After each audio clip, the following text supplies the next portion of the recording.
விழிப்புணர்வு வணக்கம். விழிப்புணர்வு வணக்கம் சார், சொல்லுங்க. ஒரே பிரச்சனையா இருக்குங்க. மளிகை கடை வச்சிருக்கிறேன். ஒன்னும் பண பிரச்சனை ரொம்ப இதா இருக்குது. அதனால என்ன பண்றது? எங்க சார் மளிகை கடை வச்சிருக்கீங்க? பேரு ஊரு சொல்லுங்க. கோபி இல்லையா? என்னங்க? செந்தில்குமார் கோபி. சரி சரி. செந்தில்குமார் கோபி. மளிகை கடை வச்சிருக்கீங்களா? மளிகை கடை வச்சிருக்கீங்களா? ஆமா. Okay sir. சார் இன்னைக்கு மளிகை கடையில ஒரு லாபகரமான தொழில். அதுல ஏன் சார் உங்களுக்கு மட்டும் நஷ்டமே நஷ்டம் வருது? கொஞ்சம் பண பிரச்சனை சார் இருக்கும் சார். அப்ப நீங்க என்ன பண்ணாங்க?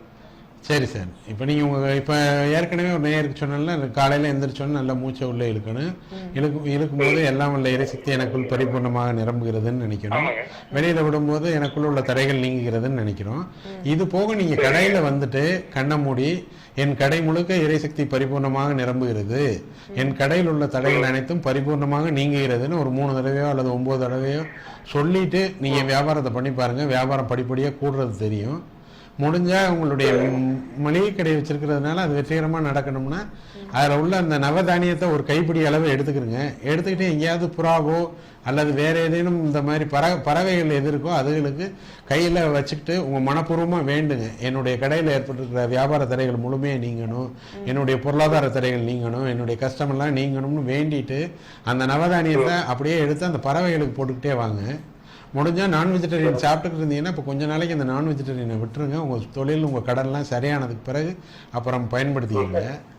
நான் வெஜிடேரியன் சாப்பிட்டுக்கிட்டு இருந்தீங்கன்னா இப்போதைக்கு விட்டுருங்க. நான்வெஜ் சாப்பிட்றதா இருந்தா விட்டுருங்கன்னு சொல்றாங்க. முடிஞ்சளவு குறைச்சிக்கோங்கன்னு சொல்றாங்க. அப்புறமும் கடன் ரொம்ப அதிகமாக இருந்துச்சுன்னா திருவாரூர் போங்க. திருவாரூர் போயிட்டு அந்த தியாகராஜர் சந்நிதியில் ஒரு ரிண விமோச்சன லிங்கம்னு சொல்லிட்டு ஒரு இடம் இருக்கு. அது நம்முடைய சித்தர்கள் ஒரு 3 லேயரா பல்வேறு தகடுகள் உள்ளுக்குள்ள வச்சிருக்கிறாங்க. அது அங்க இருக்க ஐயர்களுக்கு கூட அது பெருசா தெரியாது. ஆக்சுவலா நீங்க உங்க வயசுக்கு ஏற்ற அளவுக்கு அந்த இதை போய் சுத்திட்டு வாங்க. ஆக்சுவலா சுத்திட்டு வந்துட்டு ஆரம்பிச்சுக்கோங்க. ஆமா ஆமா, திருவாரூர்ல. ஆக்சுவலா நன்றி சார். Okay sir, thank you.